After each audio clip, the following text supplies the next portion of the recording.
Announced at the end of Nintendo's E3 2009 press conference, Metroid Other M was received with a great surprise. After all, it's not always that you get to see two companies so different working on the same project, and with such an astounding trailer, it was hard not to hype the game. As information started arriving though, the group originally hyping the game was divided. Half of them were still eager to play the game, the other half concerning about the new unusual control choice, and the fact that the game would be a fully voice-acted, story-heavy game. And now that the game is finally out, it's time to see which side was right. Metroid Other M took a path most games wouldn't. Force yourself to simplify. Head of the project, Yoshio Sakamoto, once said he wanted it to be a NES game with the latest tech, and that's what they've done. You play in a full 3D world, but you control with the Wii Remote only, held sideways like a NES controller. The controls work surprisingly well, as most of the time you are in pseudo two-dimensional areas, or in 3D areas which the camera rotates, following Samus's movements. Using the D-pad is definitely not an issue to control in open spaces either, as the game never requires a level of accuracy bigger than moving in the 8 basic direction. The only moment this becomes a nuisance are the weird and completely out of place over-the-shoulder moments, where the game takes a Resident Evil 4-esque camera for no reason at all, breaking the pace and not doing anything for the setting of the scene. Switching the Wii mode to the standard position and aiming at the screen takes you to a first-person mode. First-person mode, or search mode as the game calls it, is also the only way to fire any kind of missiles or use the grapple beam.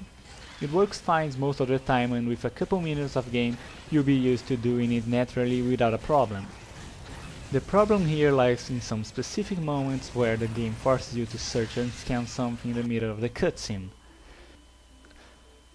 Those moments almost always make you spend a lot of time just moving the pointer around, hoping to cross paths with the objective, and only then to continue the scene. Combat has changed a lot too, and resembles some sort of Ninja Gaiden in space. It's not a bad thing though. The aim is assisted, so merely looking in the direction of the enemy is enough. But the enemies are fast and deal a huge amount of damage. Tapping any direction on D-pad at the moment before the attack will allow Samus to dodge the move. If you are charging your beam, it becomes fully charged, which means dodges is one of the most important aspects in combat. Some enemies will require you to shoot missiles and, like mentioned before, you can only do that in first person. Switching to first person in combat is a little trickier, as you don't want to waste too much time aiming, so you should be facing the target before moving the remote. Once in first person, the game enters a slow motion moment for about a second before running in normal speed again, allowing you to properly aim without being injured by incoming fire. Quickly moving the pointer out of screen allows you to dodge in first person, so you're not completely defenseless. New to the series is concentration. When you're low on health or you're out of missiles, holding the Wii remote vertically and holding A allows you to recharge ammunition and recover some energy. Doesn't make it any easier though. Enemies no longer drop recovery items when defeated, and concentration requires your health to be really low and takes about 5 seconds to be performed. And all this time you remain defenseless, so finding a moment in combat to do it is really tricky. The story of Other M is one of the game's main dividing points.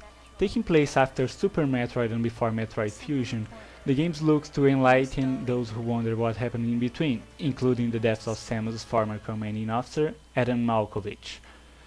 Taking place in the bottle shit, some sort of biological research center where things went wrong, Samus finds Adam together with the rest of his squad exploring the place in search of survivors. The group joins forces, but since it's a rescue mission and there are other humans involved, Adam requests Samus to not use any weaponry until authorized, for safety reasons. This is how you unlock new powers in the game. As they become essential to survival, Adam authorizes uses. This makes sense most of the time, but one can help but wonder why didn't Adam allow the use of the Varia suit, which only protects Samus from extreme heat, until the boss battle, which could make sense on a gameplay perspective, but not from a story perspective. Thankfully, those awkward moments are few. Voice acting is hard to evaluate, as some hated it and some liked it.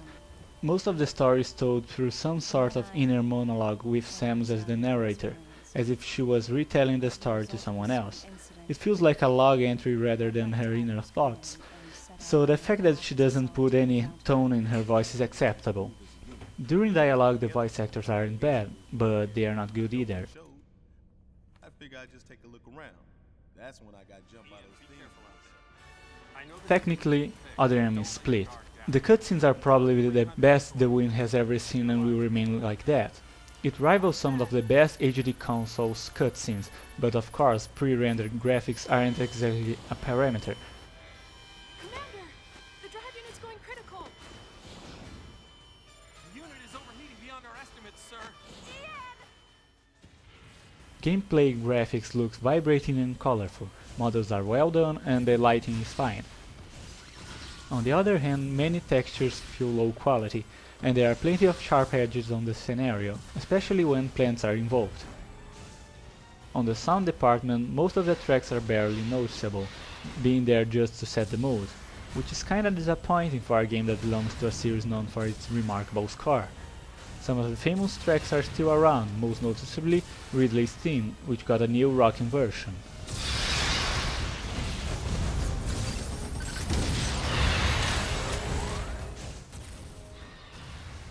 All in all, Metroid Other does not disappoint, and while it does have some bad points and some others that can lead to really long discussions regarding the quality, the game provides a nice story and adds a lot to the Metroid canon and has fun, challenging gameplay with great bosses and a lot to collect.